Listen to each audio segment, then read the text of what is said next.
The only thing necessary for evil to succeed is for good men to do nothing. It's important that people wake up to what is going on. It's time that we read the Constitution. It is error that needs the support of government. Truth can stand alone. That was given to us by Thomas Jefferson.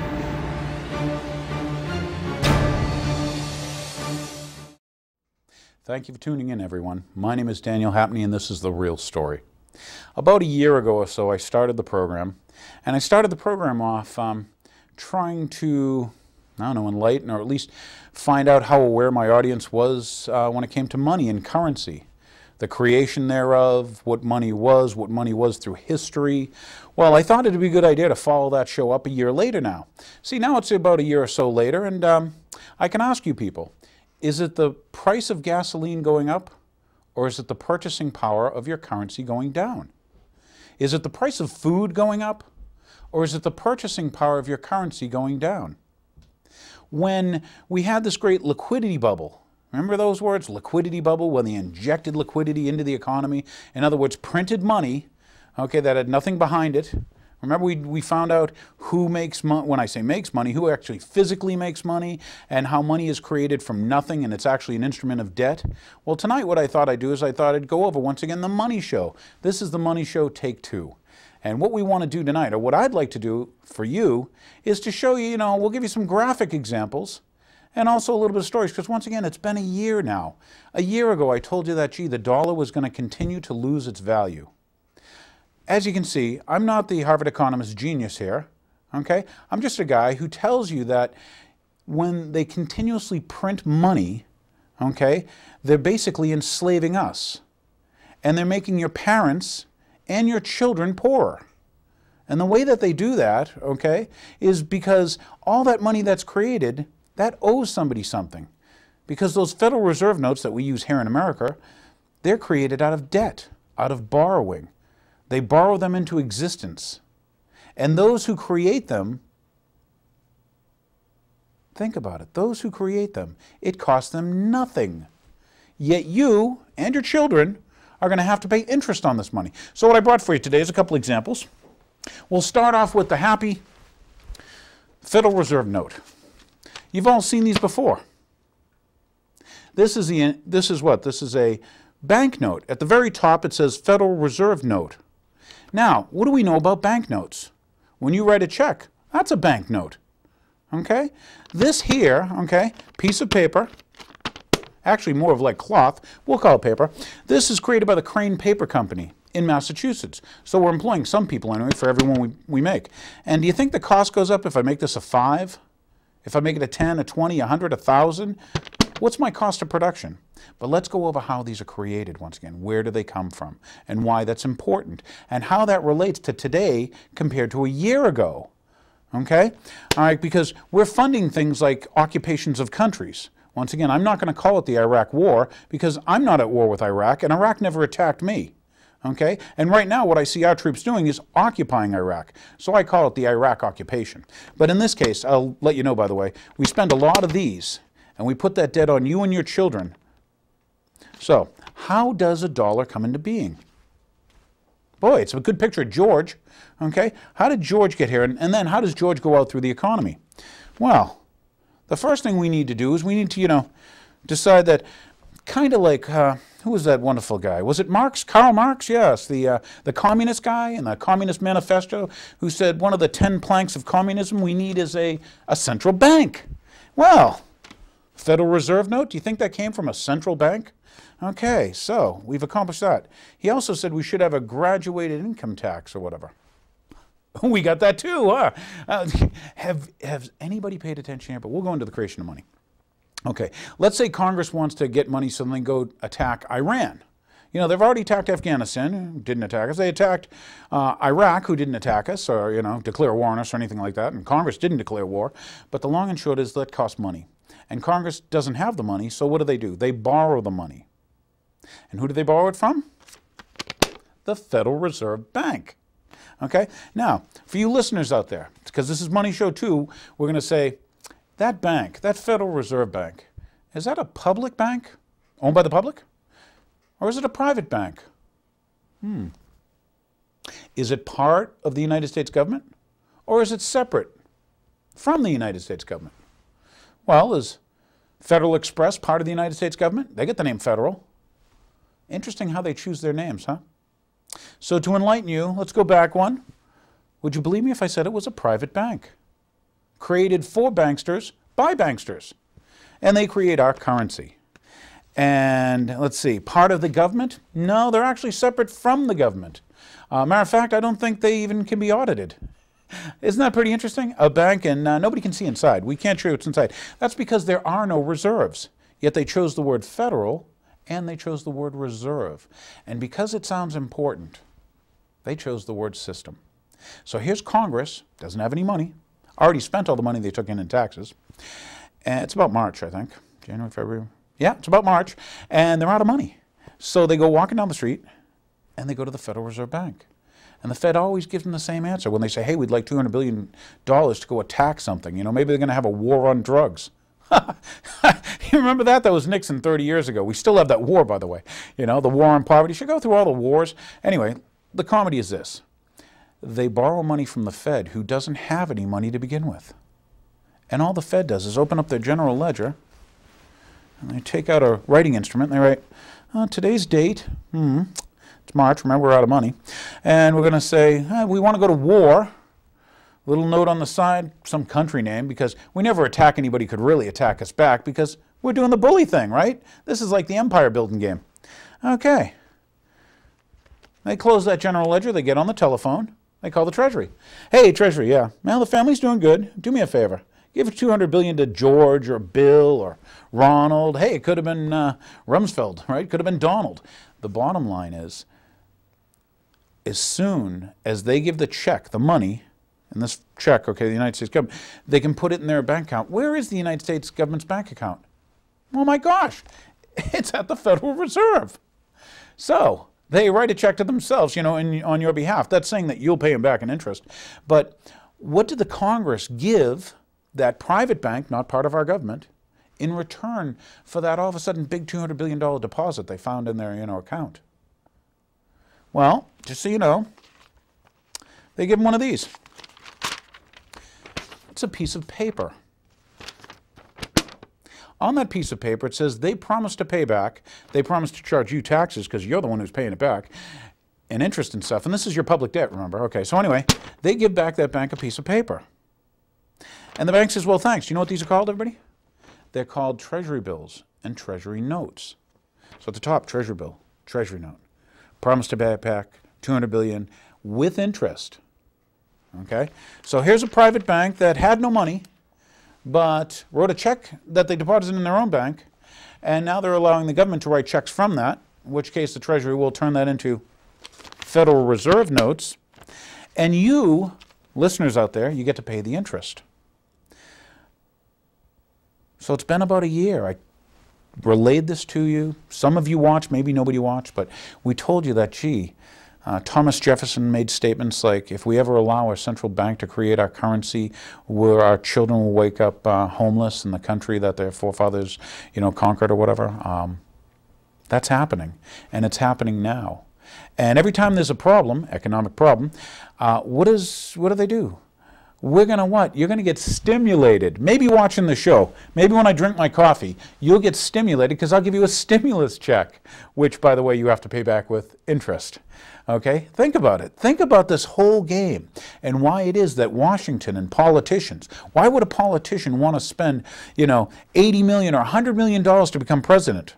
Hello, Mrs. Clinton and Obama and McCain. If the job only pays a couple $100,000. Isn't that what a crook would do? Is there something crooked going on? But the bottom, let's get back to the basic banking premise that a private bank creates currency from nothing, yet you, the citizens, pay them back the money and interest.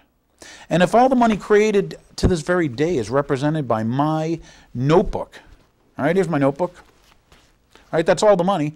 This is a 3D rendering of all the money created until now. Where's the interest coming from to pay for this money? Why that's important is it doesn't exist. It'd be impossible to pay the debt back because the interest to pay the debt back doesn't exist. It hasn't been created yet. And that's why we must keep, when I say we, that's why they must keep printing money so that this whole thing doesn't fall apart. And just like in Germany, okay, where they had the Reichsmark, and before long you couldn't buy anything with a Reichsmark. Well, if you elderly viewers, should I mention the price of housing? Not just the inflated price now and the fact that it's going down because they inflated that bubble to hide, economic problems, but what did our elders buy their homes for compared to today? How many units of the Federal Reserve notes did it take to buy a house 40 years ago, 50 years ago, 60 years ago? What's happened to the muscle, the power of this, the greenback? So it's a year later, and I told you people that tangible things have value and that paper things lose value. And if I print many, many trillions of these, and I didn't say billions, this is like how much money is missing from the Pentagon? Trillions? Oh, that's right. That was September 10th of 2001, not September 11th. Donald Rumsfeld told you that, huh? He lost a couple trillion. Oh, lost another one. My name's Donald. Don't know where the trillions go. The comedy here, folks, is that this paper is how they're enslaving you. Because as it loses its value, you still have to feed your family. You still have to use this to buy food, don't you? You have to use this to buy fuel, to pay your electric bill, to put your children through college. And every year this buys less. Where's all this purchasing power going? Where's all this wealth going? Because you're what? You're exchanging your wealth for these? Remember I told you, you probably saw recently, you probably remember Farm Aid and stuff, where we went over, the guy had a farm and the banker came up and said, hey, this is a beautiful farm you have, Mr. Farmer. All this land here. Do you realize it's an asset? I, as a bankster, can help you monetize. I can lend you money based on the equity of your farm. And then we had the farm crisis. Then recently we did what? We just had the real estate bubble pop, where the world elite said, well, we're going to pop the U.S. real estate, bubble. And so anyway, these same banksters came up to homeowners and they said, hey, Mr. Homeowner, how are you? This home you have, what a beautiful home it is. In a nice neighborhood, you got great neighbors. You live in Sharon. Do you realize your home in Sharon has value? And you can extract that value. You can extract that equity. I, as a bankster, I can monetize that for you. I can lend you money based on that equity. And all you got to do is pay me back a very small amount of interest, and it's over 30 years, and you get to write it off. So more of these were created and put out into the economy. Economy, huh?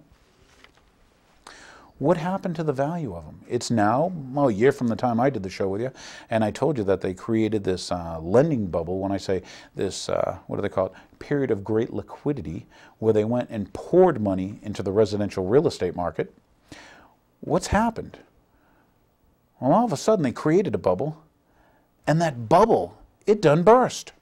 Now you Sharonites should be all going down to your assessor's office to say, hey, by the way, third-party validation, people have decided that Massachusetts properties are down, at least in Sharon, 29, almost 30%. That's because they were way inflated to begin with. But the bottom line is, who created this bubble? Who created all this liquidity? Who is important, because once you understand the why, and the why is so that they can transfer wealth. They've got you holding these pieces of paper, okay? Well, they hold the note that says, we own your home. And you owe how much? And poor Mr. Kennedy with his cerebral problem, the thing is, he was the one who helped change your bankruptcy laws too, huh? All these things, all these pieces falling in place, So anyway, I was going to give you, this is Money Show Take 2, and what we're going to do now is we're going to show you that, we had other money at other times. This here is a $2 note. When I say note, it's an interesting one because this one doesn't say Federal Reserve. This says United States note. It's very small, but it says it up here. United States note. This was money created by the United States government, not a private bank. As a matter of fact, this money here was competing with this money here. Boom, boom, boom, boom, boom, boom, boom. Who's going to win? The interesting thing about this money was created by an executive order by one of your presidents. His name was John Fitzgerald Kennedy. His executive order 11,110, allowed the printing of 1s, 2s, 5s, and 20s, of which the 1s, the 2s, and the 5s went into circulation. This is one of the 2s. Notice that it has a little red seal here, and this one has a green one. What's the difference, people? Well, when Kennedy authorized the creation of United States notes, not Federal Reserve notes, he said, I'm going to back the value with this commodity called silver. This is a beautiful walking liberty, by the way. Something real, tangible, silver. He created this currency backed by something real. So you couldn't just create this out of nothing, because every one was backed by one of these. And why this is important is every one of these is backed by nothing. And just like what happened in Germany, what happened in Argentina, should I tell you about the Korean won? Do you want to know about the Russian ruble? Should I go through history on fiat-based currencies, currencies with nothing behind them, Federal Reserve note, or currencies that had something behind them that competed with the Federal Reserve note? I wonder who would have benefited from assassinating a president. Who? Wow. John Fitzgerald Kennedy authorized the creation of currency backed by something real and tangible? That would have kept this from losing its value, huh? Because you could always get one of these. For every one of these you had. In this case, you get two of these. What do I get for one of these? What can you get for $1 today? Well, we're here in Sharon, and if I go over to Starbucks, I don't even think I can get a coffee for $1 at Starbucks. But if I have an ounce of silver, I bet you I can get a couple coffees over at Starbucks. Now that's rather interesting, isn't it? I had a president, he authorized the printing of currency that was backed by tangible items, and he got assassinated. And I have presidents now who start unauthorized wars based on lies, and who does he cover and who does he love? And his buddy's this Federal Reserve Bank thing, huh? Hey, if you had all the money in the world, if you could print these from nothing, like the Federal Reserve does, could you buy any television station? Could you control any media outlet? You had all these. You can even imagine. You know, back when Kennedy was around, up until '64, we used to have silver coins. They're so valuable now, they put them in plastic cases. Nowadays, we got coins. Oh, yeah, we've got sandwich coins. Why are they sandwich? It's so bad now. Our currency, these Federal Reserve notes, are worth so little that a penny's worth more than a penny in copper. They stopped making it out of copper in 1980. They make it out of like 95% zinc right now, and now zinc's too expensive. It costs more than a penny because of these paper useless notes. This is the way they enslave you.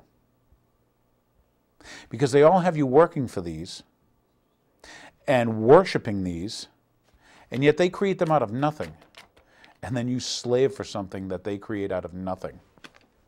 Now it's interesting. Notice how this has a different color. The name of this color is gold. You could go back 2,500 years ago. This is 1 ounce. And if you put this 1 ounce piece of gold in your hand, hey, this is a really good one. I don't know how good you can get it, but we'll try that. I'm not that steady, but getting a good one on this? That's a picture of Paul Revere writing, by the way. This is a special 1 ounce piece of gold.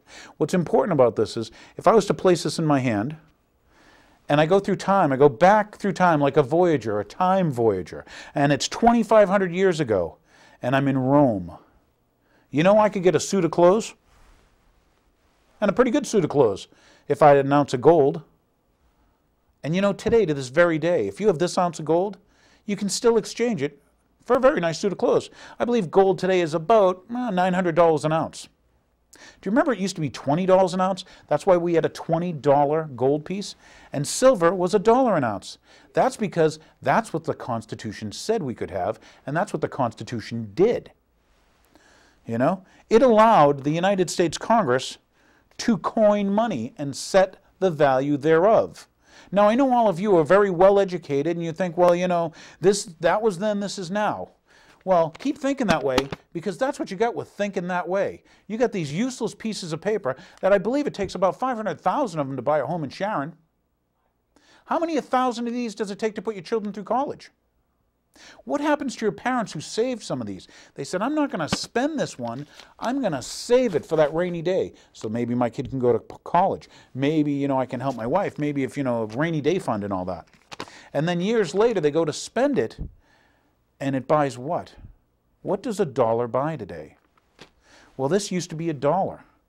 And I'm here to tell you, this is worth 20 of these pieces of paper. That's because they continuously print these, and we're just at the beginning. I mean, we're at the beginning of an economic whoa, baby. And for you out there, it's time to wake up. It's time to wake up because you've been snookered by the people who sold you this. Bankers created the Federal Reserve System, not for the people by the people, for the bankers by the bankers. What did bankers do when someone said, I'm going to make true money? What happened to the guy that made true money? Oh, that's right, if I can create as many of these as I want, these Federal Reserve notes, yeah, I could buy TV stations, huh? Then I could make you believe anything. Yeah, one lone gunman was able to take 6 shots and, magic bullets and, from behind, da-da-da-da-da, and he just happened to, work at a CIA base and I mean, come on, folks. And we're going to steal the records because we're the people that make these and we control who you elect. Because they select who you think you elect. Because they run 95% of your media. You're selling your children out for these? That's what you're going to sell your children, your future out? You're going to sell this republic and this country out for a bunch of bankers? I've got greater faith in you. I think at some point you're going to wake up. You're going to say, hey, you know what? I saw this guy on my TV. He was on my local TV, but he was on my TV nonetheless. And he told me that a private bank makes money from nothing, yet charges us interest on it. And in so doing, they control the economy. They control what businesses make and break. They control the markets. I probably told you if you watch Show 2, you'd find out that every check you write goes through the Federal Reserve back to the originating bank when it's cashed. They watch everything you spend. Gosh. Interesting game, this banking game. And guess what? It's not the first time in history. This happened in Europe. This happens all over the globe. Where's the only part of the globe where they don't let you charge usury? What is usury? Look that one up. Say, I saw this guy on my TV. He told me about usury. For all my Hebrew listeners out there, find out what usury is, okay? For all my Christian listeners out there, find out what usury is, okay? For all you Muslim listeners, what is usury, okay? Is that something that, the good book says? When I open the Talmud, the Torah, oh, usury's the thing to have? Open the Bible, oh, usury, that's what you want. You open the Quran, usury, there it is again, Who's selling you these? So now they've what? They've got your media, and so they lie to you to go to wars based on lies so that they can make more of these and their buddies can make more of these and they can extract them from you. At the same time, you're not getting raises at the rate that they print these, are you? They're printing these at a rate of about 20% per year. Can I tell you what's going to happen economically? Do you need me to tell you this? Or would you rather listen to that other guy, that other talking unit said everything's fine? We just did the CPI numbers, they just came out, and they're going to tell you that the Consumer Price Index, that's right, the CPI, Consumer Price Index, it's only up 2%. I guess your children don't go to school. You have to buy things for them like clothes and all this stuff. I guess your kids don't go to college. Maybe you don't eat food. Maybe you don't use energy. Maybe you don't buy commodities or any goods. Maybe you don't put new shingles on your roof. The bottom line is if the CPI is 2%, I guess I'm Mickey Mouse, Hey, kids, I'm back. Come on, folks. You're being lied to constantly, okay? The controlled media is lying to you every single day, They tap your phone lines. First, we're only going to listen to foreign calls. Then it comes out they're listening to all calls. Well, they lied to you, huh? They didn't have secret prisons. Oh, gosh darn it, they got caught with secret prisons. Guess they lied to you. They've built concentration camps here in the United States of America. Look up Rex 84. Yeah, why has Ollie North's name come up with that? That's right. He was in front of Congress with the Iran-Contra, and they asked him about Rex 84. Find out about Kellogg, Brown & Root. They got the 385 million of these, a subsidiary of Halliburton, to build concentration camps in the United States of America. Detainment facilities. Is that what we needed? Let's see. Did they lie to you? They tortured people, and then they said, we don't torture people, Did they lie to you about torture? Okay, he's got weapons of mass destruction. We, us, the United States Congress, they sold that guy the gas he used on the Kurds. Yet he's a bad guy for using it. How good are we for making it and selling it to a loser like him? All for these? You getting it yet? Okay. Al-Qaeda. It ought to be called, wake this up, ready? Al-Qaeda. Remember these? Remember Iran-Contra? Do you remember what's going on? You know? All right. Take a look at who backs your candidates. Oh, I got McCain to vote for. No, I got Obama. Okay, and for the other political guy who does a show on here, hey, I got Hillary too. Hillary, Obama, McCain. Hillary, Obama, McCain. How come they're all backed by Goldman Sachs? Morgan Stanley, you know? UBS, what do you know about UBS and Warburg and the brothers Warburg and the House of Rothschild and the European banking families who we got rid of their tyranny, okay, back with the last King George, and now we've got another George who wants to be king. And they're going to what, pull a bioterror attack on your butt so they can turn around and say, you all need to go to this camp, or you all need to go to the stadium, or you all can't travel, or we can't allow food to go in there because, you know, you think I'm kidding. Didn't they already put anthrax in your mail system, and yet nobody was found guilty? Come on, CSI, the FBI, these people can't figure anything out, okay? Inside job, it was government anthrax, okay? And yet you sit on your couch in Sharon and do nothing. What, until they do it to your kids? You know? Come on, folks. This is sick. This is sick when you learn about it, okay? Fiat currency, real things. Fiat, real things. Oh, and presidents that authorize money backed by real things, they catch lead. Okay. This doesn't lose value for 2,500 years? You're willing to trade your life and your children for these created from nothing? Maybe it is me. Maybe I'm just nuts. Gosh, I must like you folks. This is a little bit of my money rant because, hey, watch the previous shows. I'm going to take my shows, I'm going to see if I can put them in the library for you to view if you so choose. What's important, though, is watch the first money show.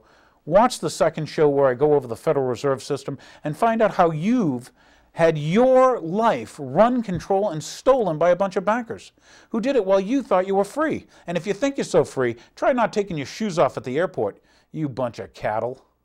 Oh, it gets me, you know. Just comply, don't tase me, because I'm not willing to fight for any liberty or freedom. I'll sit back and I'll watch, you know, because I think there's a difference if I get Hillary than if I get McCain. Yet why do the bankers back both of them? What do they know, you know? Remember the early parts of the show where it's follow the money? Well, look at your candidates and follow that money.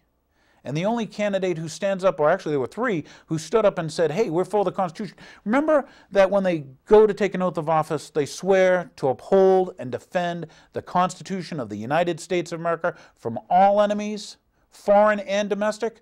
Well, viewers, it's time to watch those domestic ones. So there you have it. This is the real story for you. It was this week, you know, I'm saying, hey, you know what? Only because the price of gas, only because the price of this, that, and then everybody think the price is going up. And what, are you going to get mad at Arabs again when you turn out that who kisses their feet?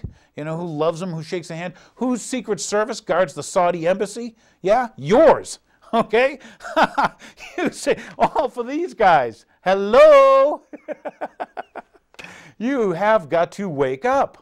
You know, there's a time you got to get off your derrieres and you're blessed now.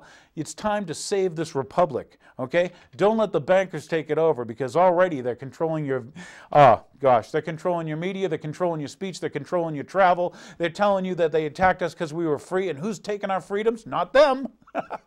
Wake up, people. There's my Sharon show. It's called Money Too. It's been about a year. Hey, is the price of everything going up, or is the purchasing power of your Federal Reserve notes going down?